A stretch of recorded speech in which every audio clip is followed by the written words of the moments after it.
Hey, welcome back to Everyday Economics. This is a podcast that helps you learn about the economic world happening around you every day. I'm your host, Chris Krug, publisher of the Center Square Newswire service. Everyday Economics is brought to you by the Center Square. To support Everyday Economics, please make a tax-deductible charitable contribution by clicking the link in the show description. We're recording this episode on Monday, December 1st, 2025, and joining me as always, it's Dr. Orphe Divounguy. He's a PhD economist. Hey, Dr. O, you and I like to send stories back and forth to each other that we see on social media, and probably, have a flurry of texts multiple times per week. I came across something I thought was interesting. It was a text, it was a post, which I shared to you as a text about the sneaker market and the sneaker market having like a tough time right now. And I'm not talking about you go to like Dick's Sporting Goods or you go to, to Nordstrom or DSW or wherever you might buy shoes. I'm talking about like sort of the higher end shoes, primarily Nike. Collector's items, the collector shoes, like interesting colorways or interesting designs or, one-offs or special collaboratives or things like that the market sort of falling apart. And the post came with a video that I believe it originated in TikTok from one of these shoe store owners, and like I think in a lot of communities around the country, you see these. They're small inline stores, privately owned, and of course, if you go on to like Facebook Marketplace, you can find all kinds of things for sale. And they have conventions around sneakers and things like that, where sneakerheads come in and they try to trade things, and the bottom, this post says is falling out. And I wanted to talk about sort of like these little niches inside of the economy, where there's a lot of interest around something. Whether it's when I was a kid, we used to collect baseball cards or put them in our spokes of our bicycles. Yes, I am that old. But whether it's Pokemon cards or sneakers or antique cars or whatever, there's a little niche in the economy where prices have historically gone up for, longer periods of time. And apparently what's happening, anecdotally anyway, to the sneaker space is that sneaker prices are down, like wildly down. And there's not as much interest in that.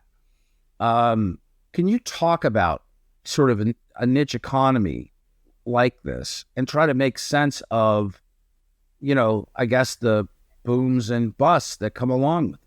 Well, I'll tell you what we know. We know that when the economy slows down, the first thing that goes is all the extras, right? So the stuff that they're eating out, the most expensive, discretionary disposable discretionary stuff. That's right. And so I'm not surprised.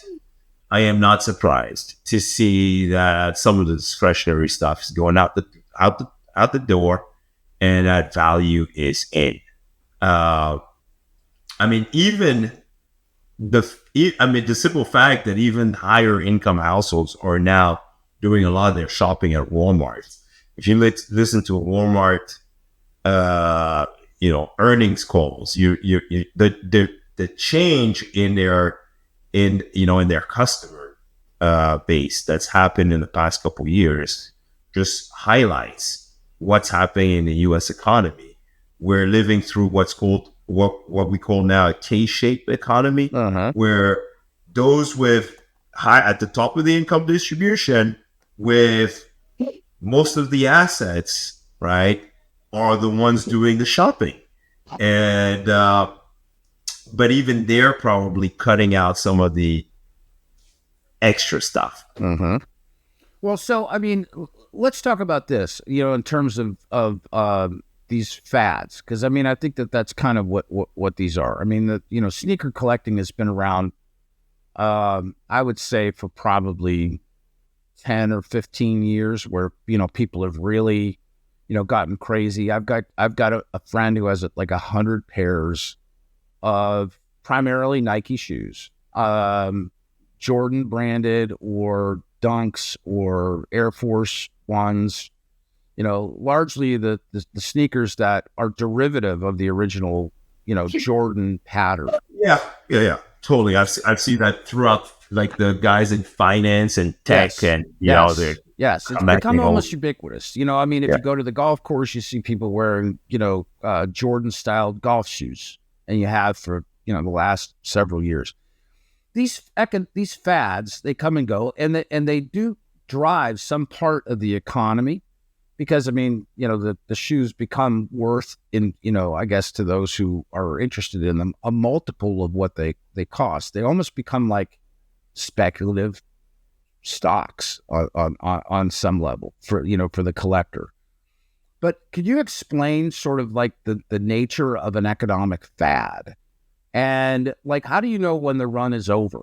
Is it just as simple as that? Well, you don't. People aren't paying the prices that they paid before. Well, you don't. Usually these things go up along with you're looking at technology stocks and AI stocks, the correlation with Bitcoin, and all these special interest items. It's kind of like you and I trade text messages all the time about expensive luxury cars that at some point were super hot, super on fire during the COVID pandemic, right? Oh yeah. We saw this massive surge in the price of cars that were 20, 30, 40, 50 years old. And that's kind of cooled down a little bit now, right? They're usually very correlated with kind of all the other speculative class of assets that's out there. And when it's over, it's over. We don't usually see it coming, but you could bet that when the economy slows down, people start to give up on this stuff. Very quickly. But is there another part to it that maybe that's what you just said is at the heart of it. They're constantly introducing, new styles or patterns as a driver, right? For a market such as the collector and trader market, limiting the number of shoes, making them, seemingly in demand. But if there aren't people willing to pay or unable to pay, then that all kind of unravels. Well, that's it, right? So the same people drove up prices, right? Consumers wanting to own these things and collect them drove up the price. And once that's gone, well, the price starts to fall. And that's just simple economics, right? Supply and demand. Well, I appreciate it. Yeah, I was just kind of thinking about over the arc of the maybe the last 10 or 15 years. Certainly COVID had interesting pulls on the market. People had more time; they're spending more time at home. Antique car prices went absolutely crazy. Oh yeah, absolutely nuts. Now they've really softened. Yeah, I just in anecdotal evidence, I walked into a dealership on last week on Wednesday and asked them to drop the price by almost $10,000. And within minutes, they came back and said, "Yeah, we can drop it another 7. Can't get to 10, but we can drop it 7. We won't make any money off the car." That would have never happened. How often do you go into a dealership and look at the car and say, "Well, I know about the car more than you guys do, and this car is worth $10,000 less than you have it for advertised for," and they just go back, curl up in the ball, and come back and say, "Sure, you're right. Yeah, we'll give it to you at that price." Yeah, that's unheard of, right? Well, certainly in recent times, yeah. Certainly in recent times. All right. Well, hey, I appreciate the opportunity to talk about this. Every once in a while we try to touch on something that's maybe a little kitschy or just is in the core of the market to talk about sort of, where economics lies. Economics is around all of us all the time.